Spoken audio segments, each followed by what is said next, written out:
E Pedro, ele lidou com falsos mestres e falsos profetas em sua segunda carta.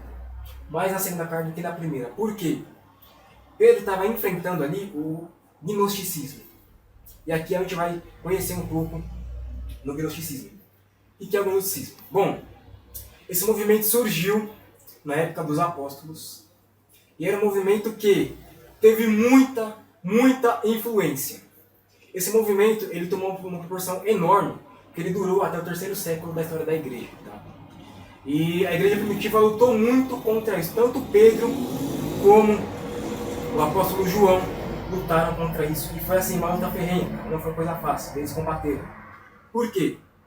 Eu quero trazer aqui uma citação do William Barker, que é um homem, um teólogo muito conhecido, vocês podem pesquisar depois, que ele diz o seguinte: esses falsos mestres, ou seja, os gnósticos, eles eram antinomianos, falsos mestres, e eles usavam a graça de Deus como justificação para pecar. E muito mais.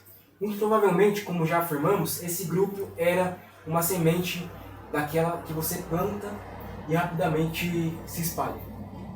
E isso aconteceu com eles. Então, o que o gnosticismo pregava? Eles negavam que Cristo veio em carne. E Pedro, na sua primeira carta, na sua segunda carta, ele vai combater isso. Ele vai falar, olha, Cristo veio em carne. E ali, por isso que é importante a gente entender o contexto. Por quê?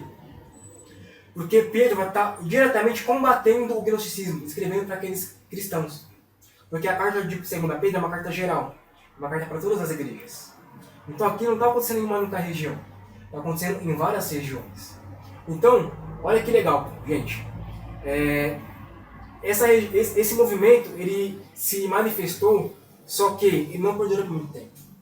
E aqui é uma coisa muito interessante que a gente aprende. Falsos líderes e falsos profetas, eles têm um surgimento muito rápido.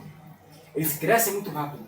Só que eles não se mantêm para sempre. Porque o único que se mantém para sempre é o Evangelho de Jesus Cristo.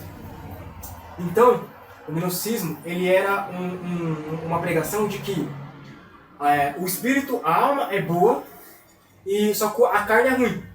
Então, assim, já que o espírito é bom, e só o espírito vai ser salvo, vamos fazer o que a gente quiser. Vamos pecar deliberadamente, vamos negar que Cristo veio em carne, e vamos cometer todos os tipos de pecados possíveis, porque afinal, a graça nos basta. A graça nos basta. E não somente isso, mas eles apoiavam o argumento para viverem pecados sexuais também. Principalmente pecados sexuais. E outra coisa, era uma forma muito libertina de viver. Então, o que eles pregavam para as pessoas ali, principalmente os cristãos? Olha, primeiramente, Cristo não veio em carne. Se Cristo não veio em carne, aqui a gente tem uma quebra total da doutrina cristã.